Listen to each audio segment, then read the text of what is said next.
The Great Chamber of the Galactic Council had stood for 12,000 years. It was a place where 417 species came together to discuss the fate of worlds. The walls were made of living crystal that pulsed with soft light. The air carried the scent of 100 different atmospheres mixed together. Representatives from across 9 spiral arms of the galaxy sat in their designated seats and waited for the session to begin. High Arbiter Balthus walked to the center platform. He was tall and thin, with skin that changed colors like the surface of a calm ocean. His people, the Kailari, had been part of the council for 8,000 years. They were known for their wisdom and their patience. But today Balthus did not feel patient. Today he felt something closer to fear. He raised one of his 4 arms and the chamber fell silent. Every eye and sensor and receptor turned toward him. "Esteemed colleagues," he began. His voice translated instantly into hundreds of languages. "We must discuss the humans." A wave of reaction passed through the assembly. Some species clicked, or buzzed or hummed. Others remained perfectly still. The name was familiar to all of them. The small blue planet called Earth had been under observation for 300 of its solar cycles. It was supposed to be a routine assignment.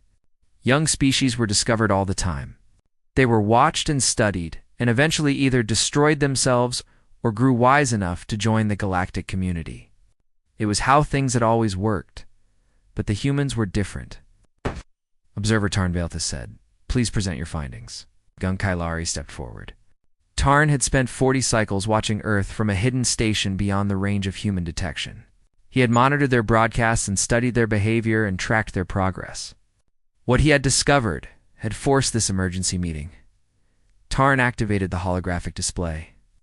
Images of Earth appeared in the air above them. Cities spreading across continents. Machines flying through the sky. Rockets climbing toward space. 300 cycles ago, Tarn began, humans were using animals to pull wooden carts.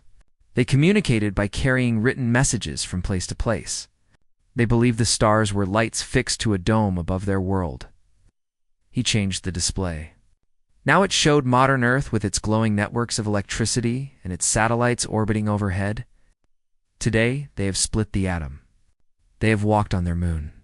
They have created thinking machines that can process information faster than any organic brain. They have sent robotic explorers to the outer reaches of their solar system. Ambassador Kreth of the Varathi Collective rose from her seat. She was covered in hard black armor and had 4 arms ending in sharp claws. Her species was ancient and proud, and did not frighten easily. "This is impressive, but not unprecedented," she said. "Many species develop quickly in their early stages. The growth always slows down. They will reach a plateau like all the others." "That is what our models predicted," Tarn agreed. "That is what should have happened." But observe. The display changed again. Now it showed a graph with 2 lines. One line curved upward and then leveled off. The other line curved upward and kept climbing. The first line represents standard species development. The second line represents human development. They are not slowing down. They are accelerating. Silence filled the chamber. "How is this possible?" asked a voice from the ephemerae section. The ephemerae were beings made of living gas who drifted through the air like colored clouds. "We do not fully understand," Tarn admitted, "but we have identified several factors. First, humans do not discard old technologies when they create new ones. They keep everything and find ways to combine them. Second, they exist in a state of constant competition. Their nations and their corporations and even their individual researchers all race against each other. This competition drives innovation at an extraordinary rate. Competition is wasteful," Kreth said. "Competition is effective," Balthus corrected. "At least for them." He turned to address the full assembly. 3 days ago, our observers detected something that forced me to call this emergency session. A team of human scientists achieved stable fusion energy. Do you understand what this means? They now have access to nearly unlimited power. With this power, they can build ships that travel between stars. They can construct weapons that threaten entire worlds. They have taken the first step toward becoming a spacefaring civilization. The chamber erupted in noise. Every species had something to say. Warnings and arguments and proposals filled the air in a chaos of competing voices. Valthus waited for the noise to die down. "I must decide what to do," he said. "The protocols are clear. Any species that achieves fusion within 500 cycles of discovering atomic theory must be evaluated as a potential threat. Humans achieved fusion in less than 100 cycles. This has never happened before." On the other side of the galaxy, completely unaware of the debate that would determine their fate, the humans responsible for this crisis were celebrating Dr. Samantha. Price stood in front of the containment chamber and watched the glowing sphere inside. It was no larger than a basketball. It hummed with power that could light a city for 1,000 years. Tears streamed down her face, but she did not bother to wipe them away. Behind her, the control room erupted in cheers and embraces. 30 years of work had led to this moment. 3 decades of failures and setbacks and moments of despair. But they had done it. They had achieved what everyone said was impossible. Sam called Dr. Kevin O'Brien from his monitoring station. His voice was shaking. "The readings are confirmed. Stable output. Positive energy gain. We actually did it." Sam nodded slowly. She could not take her eyes off the sphere. It was beautiful. It was terrifying. It was the key to everything humanity had ever dreamed of achieving. Kevin walked over to stand beside her. They had known each other for 15 years. He had watched her sacrifice everything for this project. Her marriage, her health, her happiness. All of it given up in pursuit of this one goal. "What happens now?" he asked. "Now everything changes," Sam said quietly. "Fusion power means unlimited energy. Unlimited energy means we can do anything. Go anywhere. Build anything we can imagine." She finally turned to look at him. Her eyes were red from crying, but they burned with fierce determination. "Kevin, we just gave humanity the stars." She did not know that somewhere in the darkness between those stars, ancient beings were watching. She did not know that her greatest achievement had just been classified as a threat to galactic civilization. She did not know that the next few years would determine whether humanity would be allowed to survive. All she knew was that she had succeeded, and that tomorrow she would begin working on the next impossible problem, because that was what humans did. They reached for things beyond their grasp. They refused to accept limits. They looked at the universe and asked not whether they could conquer it, but when. And somewhere in the halls of the Galactic Council, that simple human trait was causing more fear than any weapon ever created. The emergency session of the Galactic Council continued for 6 full cycles. This had never happened before in recorded history. Representatives who had not spoken in centuries demanded to be heard. Ancient laws were pulled from archives and debated line by line. The chamber that had seen 12,000 years of calm governance was now filled with tension and disagreement. 3 factions emerged. From the chaos, the first faction called themselves the Containment Coalition. Ambassador Kreth led this group along with representatives from 30 other species. They believed that humanity must be stopped before it was too late. Their proposal was simple. They would surround the human solar system with a quantum barrier. This barrier would allow light and information to pass through, but would prevent any ship from leaving. Humans could do whatever they wanted inside their own system. They could colonize their moon and their neighboring planets, but they would never spread beyond those boundaries. "It is not cruelty," Kreth argued at the 47th session. "It is protection. They will never know what they have lost. They can live out their existence in peace without threatening the stability we have maintained for millennia." The second faction called themselves the Non-Interference Alliance. Ambassador Zilfex of the Ephemery Consciousness led this group. The Ephemery were ancient beings made of living gas who had learned patience over millions of years. They believed that the Council should continue watching without taking action. "We have made mistakes before," Zilfex reminded the assembly. Her form shifted through soft colors as she spoke. "The Crithians were once considered dangerous. We debated containing them for 300 cycles. Now they are among our most valued members. We should not act in haste." "The Crithians took 2,000 cycles to develop interstellar travel," Kreth responded sharply. "Humans will achieve it within 50 SS, perhaps within 30. We do not have time for patience. The third faction had no official name. They met in private channels away from the main chamber. They called themselves simply the Concerned. Their discussions took a much darker direction. Admiral Vortek of the Kylari Defense Force led these secret meetings. He was old even by Kylar standards and had seen species rise and fall across thousands of years. He had watched civilizations destroy themselves and watched others destroy their neighbors. He believed he understood the patterns of history better than anyone. Containment will fail, he said at one such meeting. His bioluminescent skin had darkened to match his grim mood. You have read the reports?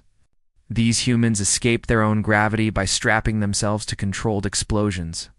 When they discovered their air was becoming poisoned by their own machines, they did not stop using the machines. They invented new machines to clean the air while keeping the old ones running. They do not accept barriers. They break them. What alternative do you suggest? Asked Harmonious Seventh, a crystal form representative of the Crithian Collective. The same alternative we have used 17 times in galactic history. Vortek paused to let his words sink in. Sterilization. The chamber fell completely silent. Even the air seemed to stop moving. You are talking about destroying an entire species. Harmonious Seventh said slowly. I am talking about protecting 417 species from a threat that grows stronger every day. Look at how humans treat each other. Their history is nothing but war and conquest and suffering. What do you think they will do when they meet us? Do you believe they will be grateful for our wisdom? Do you believe they will accept our guidance? Vortek made a sound that his species used to express bitter certainty. They will see us as obstacles, and they will remove us just as they have removed every obstacle in their path. Zilfex had entered the meeting without invitation. Her gaseous form condensed from the ventilation system until she floated before the Admiral like an angry cloud. Every species has a violent past, she said. We killed millions of each other before we learned better. The Varathi nearly destroyed their own world. Even the peaceful ephemerae once consumed other beings for fuel. You would deny humans the chance to grow beyond their nature. Some species never grow, Vortek replied. Some species carry destruction in their very essence. I believe humans are such a species, and I believe that waiting to confirm this belief will cost us everything. While the council debated, humanity continued to prove why they were being discussed. Within 6 months of Dr. Price's breakthrough, 4 other nations announced their own fusion achievements. Whether all of them had truly succeeded was unclear. Some might have been lying to avoid appearing weak, but the effect was the same. A global race had begun. Every country wanted fusion power. Every corporation wanted the profits it would bring. Every scientist wanted to be part of the next great discovery. Dr. Samantha Price found herself at the center of a storm she had never wanted. Governments demanded her expertise. Corporations offered her more money than she could spend in 100 lifetimes. News reporters camped outside her laboratory and followed her everywhere she went. She turned them all away. You could be the richest person on Earth, Kevin told her one evening. They were alone in the lab reviewing data from the latest experiments. You could be the most famous scientist in history. Why do you keep saying no? Sam did not look up from her work. Because I am not finished. Not finished with what? You achieved fusion. You solved the biggest problem in physics. What else is there? Propulsion. Sam finally raised her head. Her eyes had dark circles under them from weeks of little sleep, but they still burned with the same fire Kevin had seen 15 years ago when they first met. Fusion gives us power, but power alone does not take us anywhere. I need to figure out how to turn that power into thrust. Sustained thrust. Enough to push a ship between stars? Kevin stared at her. You want to build a starship? I want to build the engine for a starship. Someone else can worry about the rest. She smiled, but there was no humor in it. Fusion was the first step, Kevin. Just the first step. There are hundreds more steps to take. Thousands, maybe. And I intend to take as many of them as I can before I die. Sam, you are going to work yourself to death. Everyone dies. The only question that matters is whether you accomplish something worthwhile first. She turned back to her equations. Give me 10 years. I will give humanity the stars. She meant every word. Kevin could see it in the set of her jaw and the focus in her eyes. She would work until her body failed. She would sacrifice everything she had left to give. What neither of them knew was that 47 light-years away, Observer Tarn had just intercepted this conversation. Within minutes, it was transmitted to the Galactic Council. Within hours, it was being used as evidence by the Containment Coalition. She speaks of giving them the stars, Kreth told the Assembly. She speaks of it as though it is her right, as though the universe belongs to humanity simply because they want it. She turned to face High Arbiter Veilthus directly. How much longer will we wait? How many more warnings do we need?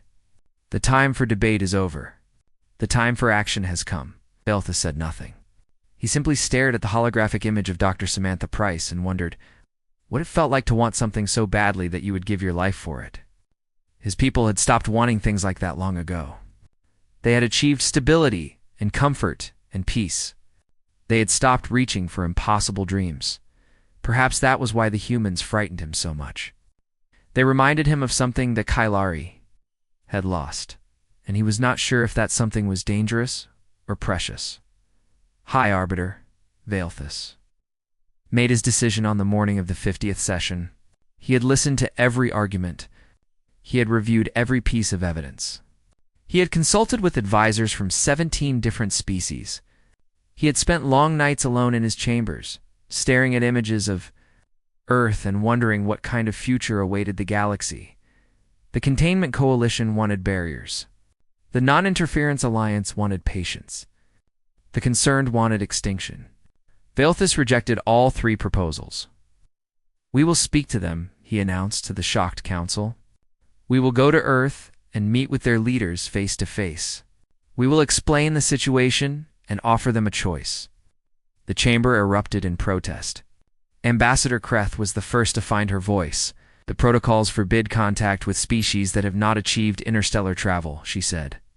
This has been our law for 9,000 years. You cannot simply ignore it. The protocols were written for normal species following normal development patterns, Veilthus replied calmly. Humans are not normal. They achieved fusion in less than 100 cycles. Our models predict they will achieve interstellar capability within 50 more, perhaps within 30. By the time the protocols would allow contact, they may already be more powerful than we are. He paused to let this sink in. I would rather speak to them now while we still have the advantage. And what will you say to them? Admiral Vortek demanded from his seat. Will you ask them nicely to stop being ambitious? Will you beg them to remain in their little corner of the galaxy? I will offer them a deal. I will explain that the Council is prepared to welcome humanity into the galactic community. In exchange, they must agree to certain conditions. They must pause their development of interstellar propulsion for 100 cycles. They must accept monitoring of their technological progress. They must agree to limits on their expansion beyond their own solar system. Veilthus spread his arms in a gesture of openness. In return, they will receive access to the knowledge of 417 civilizations, medical technology that will extend their lifespans, protection against any external threats. It is a generous offer, and if they refuse, Vortek asked. Veilthus was silent for a long moment. When he spoke, his voice was heavy with the weight of responsibility. Then we will know for certain what kind of species they are, and we will act accordingly. The vote was close, but Veilthus won. The Council approved his mission by a margin of 12 votes. Within 3 cycles, his ship was ready, and he departed for the small blue world that had caused so much fear. The journey took 47 days. Veilthus spent most of that time studying human culture and history. He watched their films and read their books and listened to their music. He studied their wars and their art and their religions. By the time his ship entered the solar system, he felt he understood them better than any alien ever had. He also felt more afraid than ever. Before his ship decloaked, in orbit above Earth, every defense system on the planet activated within seconds. Missiles were armed, satellites repositioned. Emergency meetings were called in every capital. The world held its breath and waited. Veilthus broadcast his message on every frequency in every major human language. People of Earth, we come in peace, seeking dialogue. We request a meeting with your representatives at a location of your choosing. We mean you no harm, but we must speak. The future of your species depends on your response. The location chosen was Geneva in Switzerland. A large pavilion was constructed in the center of the United Nations Plaza. Security was unlike anything the world had ever seen. Soldiers from dozens of countries stood shoulder to shoulder around the meeting site. Fighter jets circled overhead. Warships waited in the waters beyond the horizon. Veilthus descended from his shuttle alone. This was a gesture of trust. He could have brought guards and weapons and protective shields. Instead, he walked across the plaza with nothing but the translator device at his throat. He wanted the humans to see that he was not afraid of them. The human delegation was large and nervous. Representatives from every major nation stood together for the first time in history. Scientists and generals and diplomats all waited to hear what the alien had to say. Near the back of the group stood Dr. Samantha Price. She had insisted on being present. No one had dared to refuse her. The lead diplomat was a Swedish woman named Ingrid Larsson. She stepped forward to greet the towering alien. "Welcome to Earth, High Arbiter. We have many questions for you." "As I have for you," Veilthus replied. "But first, I must deliver a warning. Your species has progressed with remarkable speed. This progress has been observed by many civilizations across the galaxy. Not all of them are pleased. There are those who believe humanity poses a threat to galactic stability. There are those who would see you contained within your solar system forever. And there are those who would prefer to see you destroyed entirely." A murmur of alarm passed through the human delegation. "Are you threatening us?" demanded General Victor Reyes. He was a tall man with gray hair and cold eyes. He had fought in 3 wars and was not easily intimidated. "I am warning you," Veilthus said. "There is a difference. I have come to offer you an alternative to containment or destruction." He explained the Council's offer in detail. The pause in development, the monitoring, the limits on expansion, the rewards of knowledge and technology and protection. When he finished, the humans were silent. They looked at each other with uncertainty. Some seemed tempted by the offer. Others looked angry. A few looked terrified. Then a voice spoke from the back of the delegation. It was calm and clear and carried easily across the plaza. "No." Everyone turned to look at Dr. Samantha Price. She walked forward through the crowd until she stood directly before the alien. She was small compared to him. Her head barely reached his chest, but she looked up at him without fear. "Dr. Price," Ingrid Larsson said carefully, "perhaps we should discuss this among ourselves before responding." "There is nothing to discuss," Sam replied. "The answer is no." She kept her eyes locked on Veilthus. "You are asking us to give up everything that makes us who we are. You are asking us to stop reaching and stop dreaming and stop trying to be more than we are. You are offering us a cage made of gold and calling it a gift." "I am offering you survival," Veilthus said. "No, you are offering us a slow death, a comfortable death, a death where we stop being human and become something tame and safe and boring." Sam shook her head. "We have spent our entire history being told what we cannot do. Every time we have proven the doubters wrong. You think we will stop now? You think we will accept limits just because you ask nicely? You speak for your entire species." Sam glanced back at her fellow humans. In their eyes, she saw the same fire that burned in her own heart. The same refusal to accept defeat. The same hunger for something greater. "Yes," she said.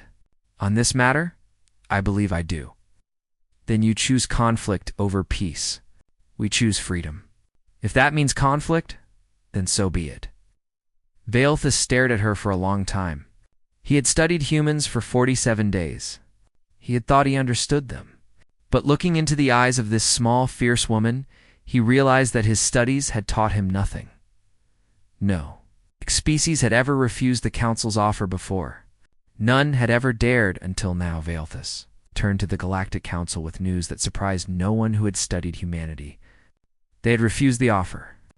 Every condition, every compromise, every path to peaceful coexistence. The small, fierce woman had looked him in the eyes and said no. The emergency session that followed was the most heated in council history. Sterilization option must now be implemented, Admiral Vortek declared. His bioluminescent skin blazed with colors of anger and urgency. We gave them a chance. They rejected it. There is nothing left to discuss. We will not murder 8 billion sentient beings because they refuse to become our servants, Balthus replied. His voice was sharp with a fury that shocked everyone who knew him. That is not justice. That is not wisdom. That is fear dressed up as necessity. Then what do you propose? Kreth demanded. They have rejected containment. They have rejected integration. They have rejected every option we offered. What remains? Balthus turned to face the full assembly. His skin shifted through colors that none of them had ever seen before. It was not fear. It was not resignation. It was something closer to wonder. We observe, he said. We wait. And if we are wise, we prepare ourselves for the possibility that we have been wrong. Wrong about what? About everything. Balthus let those words hang in the air for a moment. We have governed this galaxy for 12,000 years. We have maintained stability and peace and order. We have guided younger species and contained dangerous ones. We believed this was wisdom. But what if it was just comfort? What if we stopped growing because we stopped being challenged? What if the universe needs species like humanity to shake us out of our sleep? The chamber fell silent. No one knew how to respond. You were suggesting we do nothing, Vortek said finally. I am suggesting we learn. The humans may fail. They may destroy themselves as so many others have. They may prove to be exactly as dangerous as you fear. But they may also succeed. They may achieve things we cannot imagine because we stopped imagining long ago. Balthus paused. When was the last time any species in this council genuinely surprised us? When was the last time we encountered something truly new? No one answered. They all knew the truth. The galaxy had become predictable, safe, boring. Nothing had changed in thousands of years. The humans frighten me, Balthus admitted. But perhaps that fear is a gift. Perhaps it is reminding us of something we forgot. Something important. The council voted to continue observation without intervention. The margin was narrow. Nearly half the representatives still wanted immediate action. But Balthus had won. For now on Earth, the warning from the stars had changed everything. The nations of the world had spent centuries fighting each other over land and resources and ideology. Now they faced a common threat greater than any of them could handle alone. For the first time in history, humanity began to truly work together. The United Nations created a new agency called the Global Space Defense Initiative. Every country contributed resources and scientists and funding. Old enemies sat at the same table and planned for a future where human survival depended on human. Dr. Samantha Price was appointed lead director of propulsion research. She accepted the position without hesitation. This was what she had been working toward her entire life. Not fame or money or power, just the chance to give humanity the stars before anyone could take that chance away. Kevin O'Brien led the communications division. His job was to develop systems that could match or exceed the alien transmission technology. If humanity was going to survive in a hostile galaxy, they needed to be able to see threats coming and coordinate their response. Around the world, millions of people joined the effort. Engineers designed new ships. Scientists developed new materials.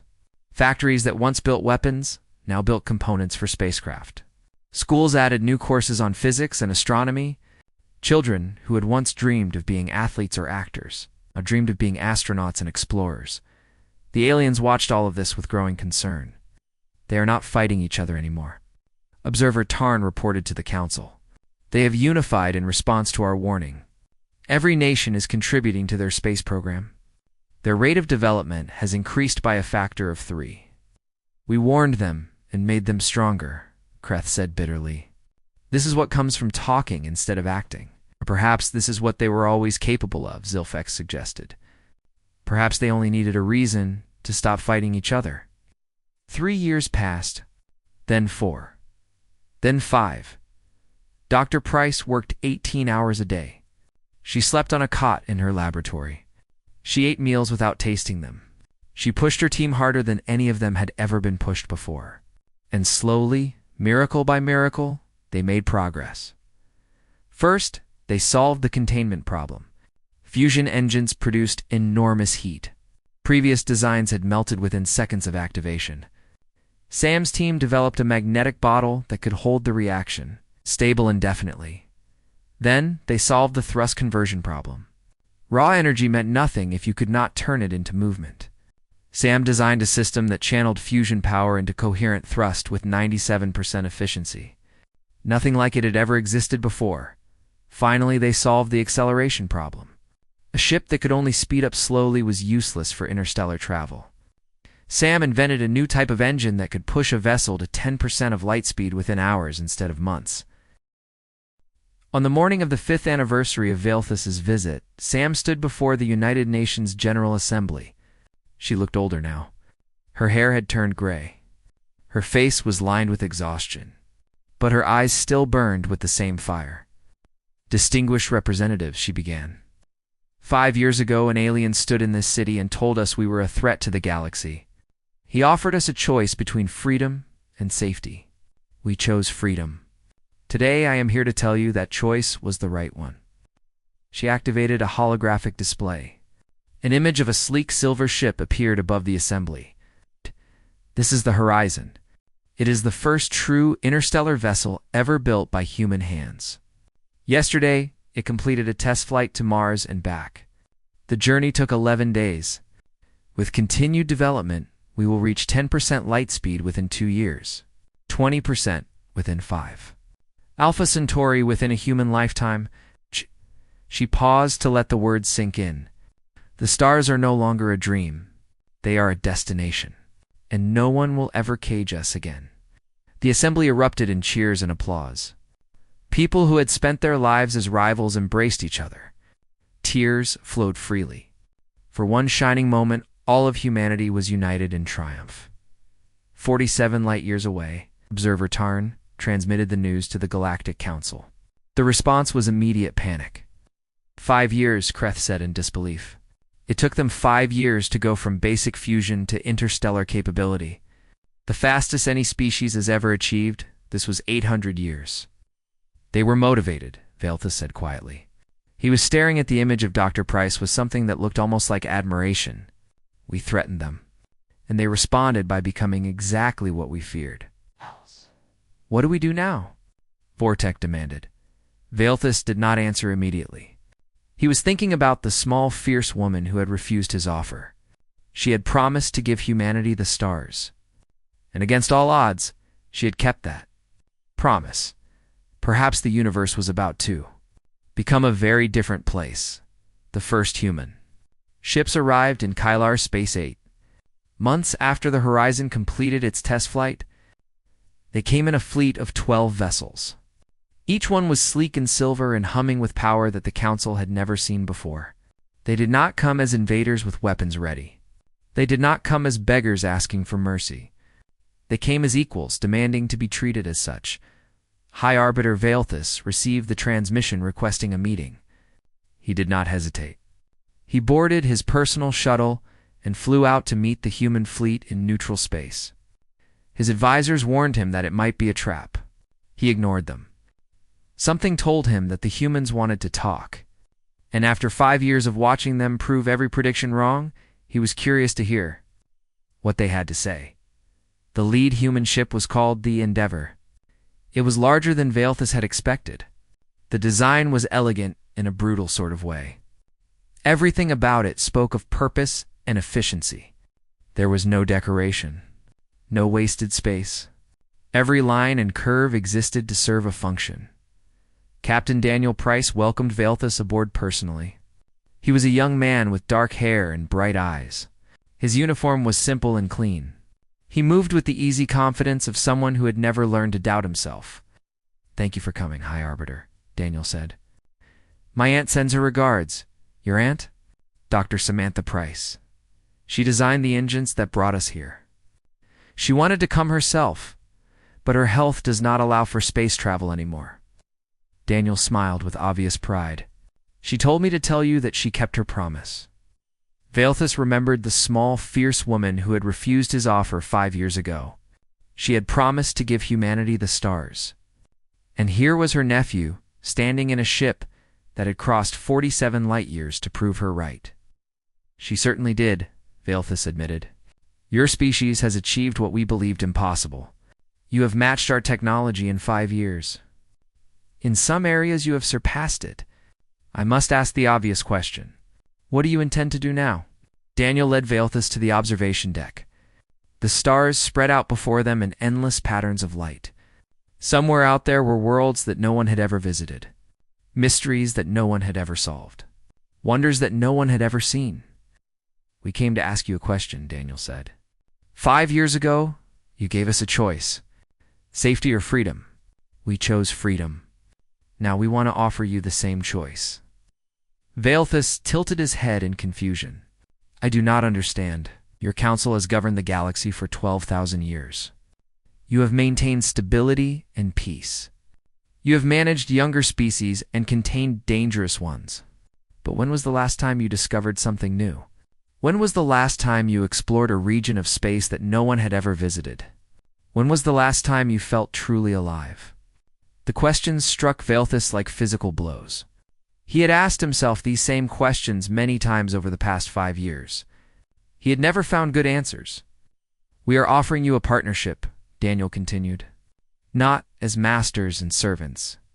Not as watchers and watched. As equals working together. Stop managing the galaxy and start exploring it. Stop preventing change and start embracing it. The universe is bigger than any of us can imagine. We have barely begun to understand it. We do not want to compete with you. We want to discover it together, and if we refuse, then we will explore alone. We will make discoveries alone. We will grow and change and become something new. And eventually, you will either join us or be left behind.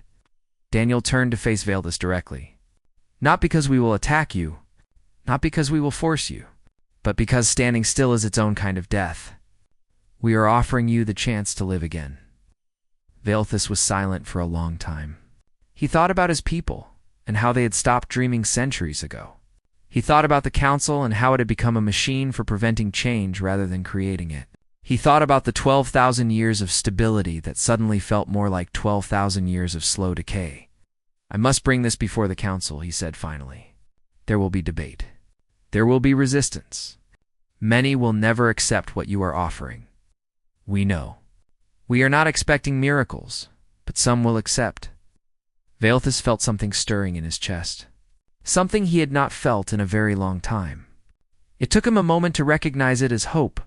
Some of us have been waiting for someone to ask this question for a very long time. We had simply forgotten how to ask it ourselves. He extended one of his arms in the gesture his people used to show respect. Thank you, Captain Price. For what? For reminding us why we reached for the stars in the first place. Now the vote in the Galactic Council was closer than anyone expected. 312 species chose to maintain the old ways. They would continue watching and managing and containing as they had always done. But 105 species chose differently. 105 species accepted humanity's invitation to step out of comfortable stagnation and embrace the unknown once again. It was enough. The first joint exploration. Missions launched within a year. Human crews worked alongside.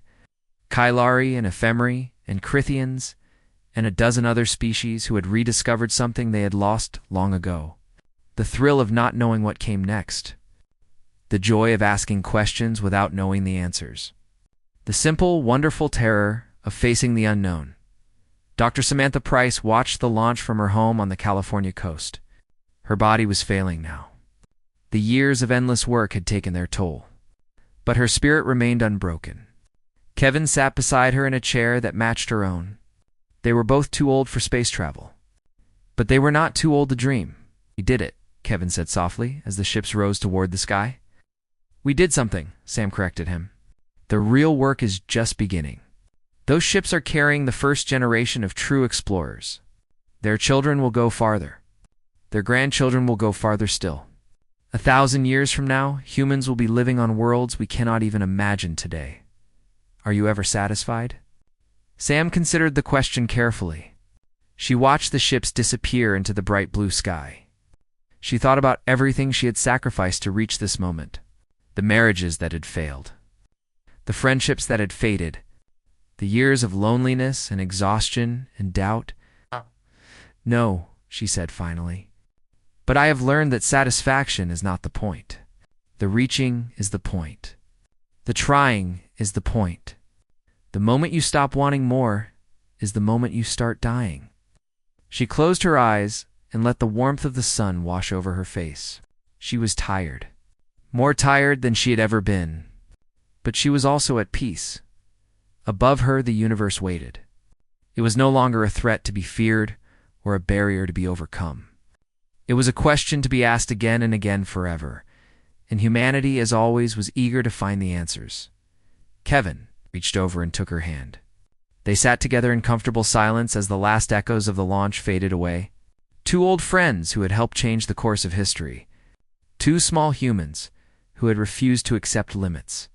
Somewhere among the stars, their legacy was just beginning.